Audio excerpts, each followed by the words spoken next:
Is this Yuri or not? I will talk about it and more in today's review of The Agents of the Four Seasons. It's the book written by Kana Akatsuki, who is also the author of the Violet Evergarden light novel, which also has an anime. And in today's review of The Agents of the Four Seasons, Dance of Spring Part 1 light novel, I would like to talk about world building, then I will share my thoughts about the characters, and the last point will be about relationships, which is the most interesting aspect of any media. But let's start with the world building and the mechanics of the season. So this is basically the current world. There's everything here, technology, cars, phones, but there are also people who have powers to summon seasons, and those powers originate from gods. There is a myth about the first season. It was winter, who created spring, and there was autumn and summer, but the winter's love couldn't be as present because they had to care about summoning the seasons. So they gave their power to humans. So the honeymoon of winter and spring could continue. And there is exactly one agent per season per country who summons that season. Also, day-night cycles are managed separately by archers of dawn and twilight. In this book, there's also a great emphasis about the emotional state of an agent, how it directly affects the corresponding season, how they do their job, and this means that their mental health is critical to stability. Agents inherit powers naturally within their hometown lineages. Ordinary people can unexpectedly become the next agent when the current one passes. And also every season have the village when they spend most of the time and should be safe there because there are attacks that occur on the agents of the season, but they vary depending on the season because people often attack winter. Winter is not liked, and the autumn is chill. They have lighter security, they don't bring that much negativity to them. What surprised me is that the people from the security teams must prepare wills before they start a job, and they must update it yearly because it's so dangerous. I think it is nice detail showcasing how serious this is. And also, once the current agent passes, a perfectly ordinary person would inherit their powers as the next generation. So they didn't ask for that. So there's somewhat of a burden. We don't know how their lives will go. Will they like this role? So it can be a curse, even though they got to have this great power. And since the emotional state is so important, there should not be any romance between the agents. They can form bonds, but romance can lead to problems and the feelings can get in the way of their duties, and both of their towns would be opposed to it, and there is a chance it could upset the balance. But since we have this information, we can probably tell that this rule will be broken. I probably could say more in this section, but I think it's enough for now. And now I will talk about the characters, and since I will be talking more about the plot and the events that happened to them, it can be a bit spoilery, so you can continue on your own discretion. I will start with my favorite character, which is Sakura Himedaka, who is the retainer bodyguard to the Agent of Spring, and she started it when she was young, and currently she's 19 years old. What's interesting is that when I watched this show, I thought nothing about her hair, that only she has black hair with pink strands, but it's all hair dye because her hair went gray after the kidnapping of her friend who she was supposed to protect. There's also a mention of a chronic illness that she has, but I'm not sure if they're talking about her PTSD after this kidnapping or if it's referring to something more serious with her health. I like this character because she is very devoted and passionate about her job and about Hinagiku. She's very motivated, very strong-willed and physically strong and protective, but also very codependent. In a way, Hinagiku and her are very codependent to each other. She's also very disciplined, and I also like that she holds a grudge against Winter faction and especially Rose and Itecho. I like that she has very strong emotions and I can feel the emotional journey that she will have during the next part of the story. But also I like the emotional journey that she already went through, since she went through a lot. She lost her best friend. She lost the faith in her crush, I can say. Yeah, we can say that. Itecho, then she went through a turmoil of searching for her friend and being alone. And also she was training through all this time. How her hair went gray. This situation must have caused her a lot of stress and trauma, but she was determined. She never gave up. And also, when she finally met Hinagiku again, she found a new strength to once again be there to protect her. I like how confident she is in her abilities to protect her friend and to always be there for her. I said a lot about her being strong and competent and confident, but there's also the aspect of her caring about Hinagiko's mental health and state of mind. But what happens to her? Who cares about Sakura? I know that there's aspect of romantic interest, Itecho, and so on, but let's not go there here. I'm saying that who cares for her in the close vicinity, because she don't have any personal contact with Itecho. That's why I will talk about it more in terms of her relationship with Rose, because I think it's only Rose that thinks about how she feels. Who cares about her if she has any outlet for her emotions? But more about this later.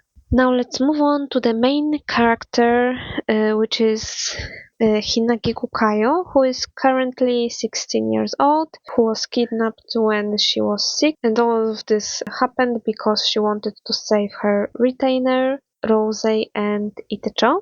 It might feel strange when I say this, but I also really like her, even though she's completely different from Sakura character, but I don't have any strong dislike for meek, shy, and traumatized characters. Off topic here, but one of my favorite characters is Mio from My Happy Marriage. And Hinagiku really remind me of her. I like Mio more, but I don't have one type of character that I like. I think it's more about the complexity, how complex are the characters and how well are they created. It's just about that.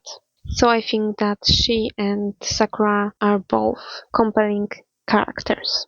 But let's stick to Hinagiku. She has this way of speaking where there's a lot of strange pauses, and she also talks about herself in the third person.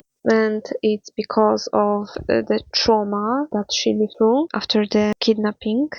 I also read some reviews that said that because of her way of speaking, it was really hard to read, but I can say that for me it wasn't a problem at all. It was not noticeable, of course, but didn't hinder my reading experience in any way. What surprised me was the knowledge about her mother. She was born as an illegitimate child because her mother slept with a high-standing person from the spring town, and her mother was the previous Spring agent, and she also took her own life. So she didn't have it easy even before the kidnapping.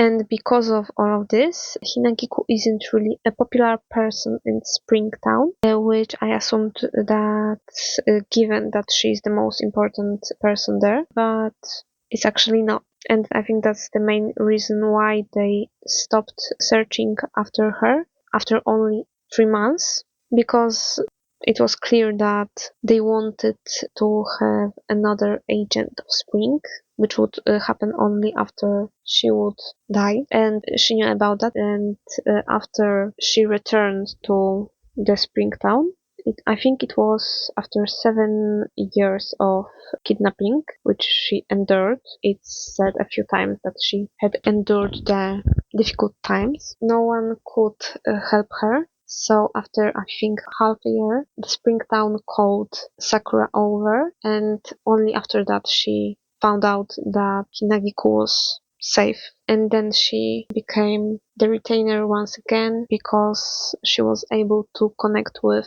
Hinagiku and created a bond that made her be an agent once again. But it took a lot of time because at first Hinagiku just didn't want to do anything. And when the Springtown realized that, they sent Sakura away, and that was the factor that pushed Hinagiku to be the agent once again, because she didn't want to lose Sakura, and she only realized that after she basically lost her because her town sent her away. Now let's move on to the next agent, which is agent of Winter, Rose, who is 20 years old and met Hinagiku when he was 10. I don't have any particular feelings toward him, and I can say that I think that there are some hints that he carries the emotion of the Winter's God,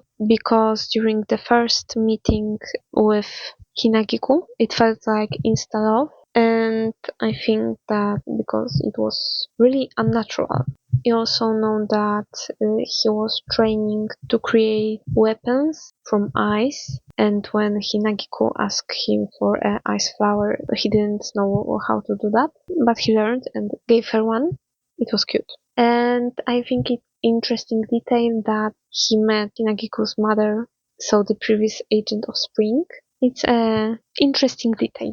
Currently, he wants to meet with Hinagiku once again, and he also have a lot of trauma because of what happened. He can't sleep. He takes sleeping pills, have really strong nightmares. His security team knows that he can be terrified during the night, and I think that he's envious of Hinagiku's friendship with Sakura, and he would like to have a bond like like she has with Hinagiku. Now let's move on to the retainer of the Agent of Winter, Itacha, who is 29 years old, who took care of him when he was young and has a really strong bond with him. And when I first watched the first episode of anime, I thought that there was a possibility that they could be a couple. But he has feelings for Sakura. I don't know what I think about it really. From my perspective, Sakura doesn't really have any feelings for him right now, but I will talk about it more in the relationship portion of this video. He, like most of characters, he has a lot of guilt after he could not stop Town of Winter to stop the searching for Hinagiku, and how he feels that he betrayed Sakura because he promised her that they would find Hinagiku together. Like I mentioned, I like his bond with Rose. Since he is her retainer, he also needs to take care of his emotional state, so he basically knows what to tell him all the time, and I like how he always assures that Rose is the most important person to him. He really cares about his well-being and always wants the best for him, how he cares for him and how he wants to support him. We also have the agent of summer. It's Ruri, who has a twin sister, Ayame. I don't have any strong feelings about them. I mostly disliked Ruri at the beginning after meeting her, but when she opened herself more and talked more with Hinagiku, I liked her more. What's interesting is that in the summer town, agent of summer marries I think some high standing person from this town, and her sister also will be married. They're both engaged currently, and she seems like a brat to me at the beginning because she was staying in her room and she was mad that her sister was getting married, that she won't be spending as much time with her as she was, and she wanted her twin all to herself, but being the agent is somewhat of a burden to her. She wants to be more free. I can see why the change of her situation can cause a stress and emotional reaction from her, so it can explain her behavior. Her twin sister is more mature, and it makes sense since she once again is supposed to care about her twin sister's emotional state and how it's supposed to be composed to be on alert all the time to take care of her sister. But I will say that I think she has an easier job than other retainers because Ruri can control and talk to animals, and they can also act as source of protection, I guess. When Hinagiku is leaving the summer town, she wants to give her some species of dog that is protective, but it is also connect with costs of taking care of the animals that are high in the summer town. We also have the agent of autumn. She is Nadeshiko Iwaizuki, and we don't know much about her, only that she's 7, I think. She's a very cute girl who is obsessed with her guard, Rindo Azami, who is in his 20s, and I think what's interesting about their relationship that he seems really caring and nice to her, but after he leaves the room and leaves her, his demeanor changes and he only acts that way to her because there's said that he don't like children and it is really only job to him. He don't really have emotional connection to her, which I think is smart. It's a good in his position of a bodyguard. I like the previous bodyguards because of the more personal aspects, but in terms of a job, I think it is sensible. And we don't know much more about them since the agent of Autumn was kidnapped in this book, and I think we will learn more in the next light novels. Now let's move on to, I think, the most exciting part for me, to the relationship part of the video. I have the relationships diagram. We have Sakura, Hinagiku, Itecho, and Rose. You can see the arrows between everyone, and I will talk about every relationship on here. And when I say relationship, I don't mean romantic relationship. I mean their relationship, how it looks like, what they feel about each other, what they feel toward each other, what their interactions look like, and things like that. So I will start with the most, I would like to say boring, but I don't know, boring relationship. We don't really see much of it in the book, and it's between Itecho and Sakura. So I already mentioned that I don't see anything from Sakura toward Itecho, just a crush when she was younger. Well, I see, but it's only negative feelings because she holds a grudge against him. But from him, there are a lot of feelings. He really cares about her. I don't know if I can say love her. I don't feel it, but from context of the dialogue with Rose, it seems like he loves her. He's really, I don't know, sentimental about his relationship. I don't know if it's the right word, but I think about the scene when he takes the sakura cherry blossom petal and puts it in his pocket, and how he thinks about Sakura. It felt nostalgic to me, but also kind of emotional. His relationship with her started when he was 19 and she was 9 when they met during the meeting of Rose and Hinagiku. And from that time, I only remember that they talk about Hinagiku and Springtown when they were, I don't know, peeling potatoes or something. They were doing something in the kitchen, and Rosie was watching them. And during this scene, we are informed about Hinagiku's mom, I think. And in terms of their relationship, that's it. I guess. Now,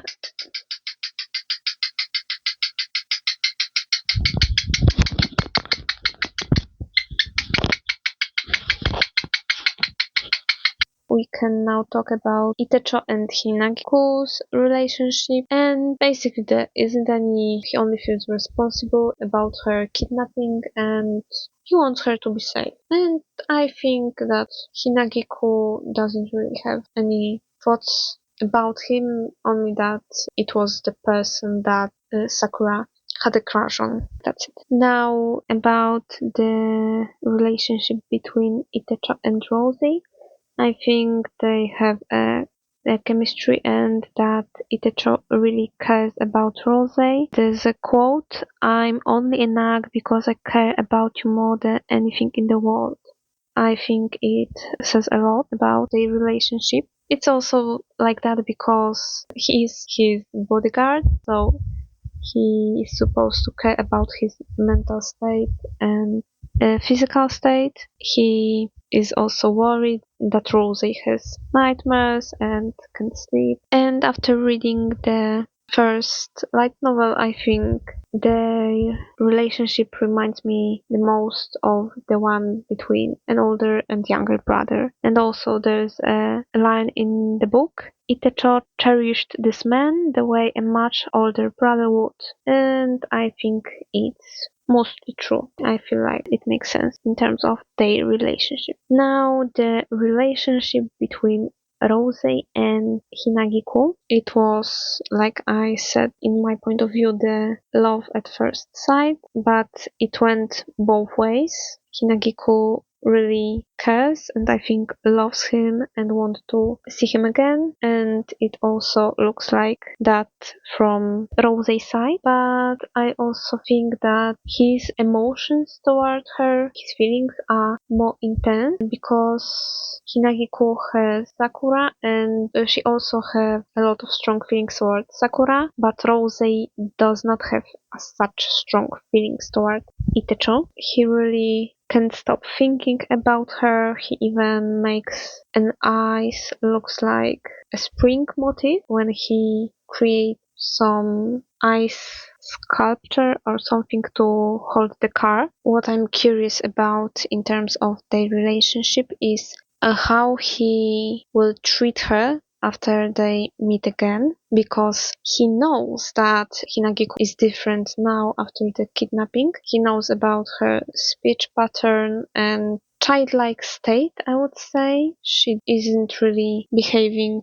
like the 16 years old. He says that he loves her and it doesn't matter, but I'm curious how their first meeting will go and what their relationship will look like after that. Now let's go to the most complicated and most hard to talk about relationship, but also my favorite relationship from all of this. It's relationship between Sakura and Hinagiku. I mentioned on this channel a few times that I get a lot of strong Yuri vibes from them, and in the book it's even more intense than in the show, but officially their relationship is described by the author as very strong friendship and sisterly bond. But if I had a sister or a friend who was this intense about me and had such a feelings like I will talk about in a minute about me, I would be concerned and confused. So I decided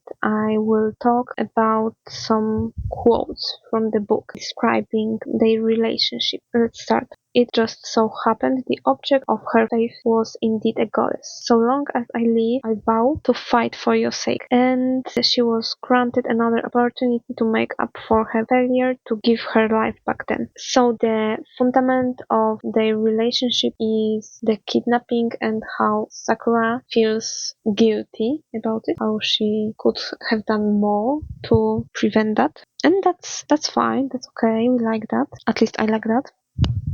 But then we can get a line like this. You would do anything to hold on to me, isn't that right? You promised, she said. The line sounded almost flirtatious, like suddenly left the room, I think. But we also get things like, in her eyes, Hinagiku was still a child. So whenever she spoke like an adult, Sakura remembered, right, she's already 16. I think it's connected to her taking care of Hinagiku and her not feeling like she would be safe without her. So yes, like a child, okay. But Sakura also likes to tease her, like when Hinagiku says that Sakura is a bad girl. So Sakura wants her to keep saying. But let's talk about the scene when she calls Sakura a good girl. Then Sakura says, I am your good girl and yours only. I'm not really good to anyone else, but I'm glad to hear you think so. And what made me close this case as a more romantic relationship than friendship was when Sakura was thinking, I would die for this woman, Sakura thought, my goddess. In this moment she knew once again that her loyalty to this goddess was real, in sickness and in health. It was because of a feeling of responsibility, in joy and in sorrow. You could hardly call it the essence of duty, for richer or for poorer. If she had to name it, she would call it faith. I promised to cherish and respect you. In truth, it was faith. I promised to comfort you and encourage you, and so on. So it's like the vows. And for me, it labeled their relationship as romantic. Also, that Sakura always gets flustered when Hinagiku is near or wants to hug or something. They also sleep in one bed. I think it was after the attack. So it makes sense that they also do not act as just friends. Like they would be comfortable with each other, but there's this tension and uncomfortableness. I think it's mostly from Sakura that Hinagiku is her crush and she doesn't know what to do about it. And she doesn't want to really show it, doesn't know how to act around her. But also, I think I interpret it like Sakura is in romantic love with Hinagiku, but she sees that Hinagiku has romantic feelings towards Rose, so she is not acting on her feelings, she just keeps them away. And that's why we mostly hear her thoughts about Hinagiku and how romantic they are. There's a line, lady and retainer, god and goddess, woman and woman, man and woman. The relationships were different in so many ways that it felt stupid to try to compete. She knew her relationship with Hinagiku was unlike Rose's. Even if Sakura hated him, it was foolish to try to have her lady's heart all to herself. So she wants to have her all to herself, but she's aware of Hinagiku's feelings towards Rosie. I think that I might come off as not really positive toward this relationship, but it's not true. I just find it fascinating and want to analyze it a bit. So that's why I talk about this that much. And I think since it's book, it's not really harmful to discuss it more since the characters are fictional. And I like complex and not standard relationships and characters.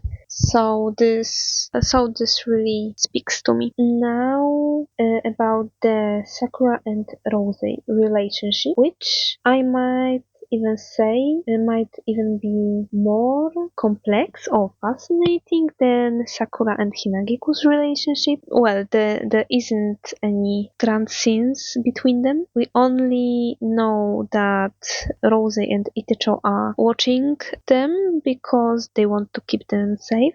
But we have one phone call between Rose and Sakura, and during this phone call, she was testing him because she tells him how Hinagiko isn't really the same person she was before the kidnapping, and I love how Rose responds. Yes, I fell in love with the one leading Hinagiko Kaio's life. It doesn't matter what changes her appearance or anything else. I love her. I wasn't really on board on his relationship with Hinagiko because I wasn't really feeling it, but this line is doing a lot.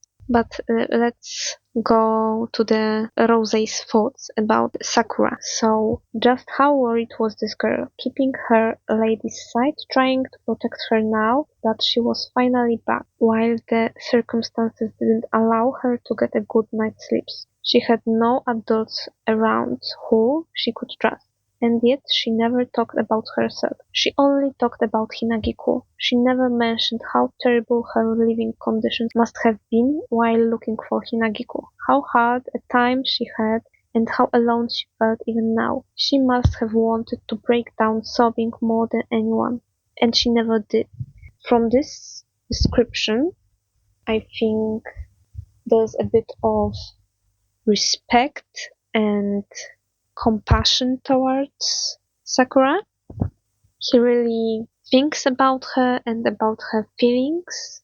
I was really glad to see that someone was really worried about Sakura, because we can say that Itecho is worried about her, but I think it's mostly about him because Itecho is worried that she still hates him and how she views him, not how she is feeling herself right now, not in the relationship to him. And Rose is doing that. He's really worried, but he also appreciates that she keeps safe his love. And I think that this short phone call between them really made me appreciate their relationship more and how more likable Rose became to me after that. It's not like I didn't like him before, I just was more neutral, but this really impacted me and made me curious about more scene with Sakura and him. I think that's all that I had to say about this book. Overall, I think it's really good book with complex characters, relationship, and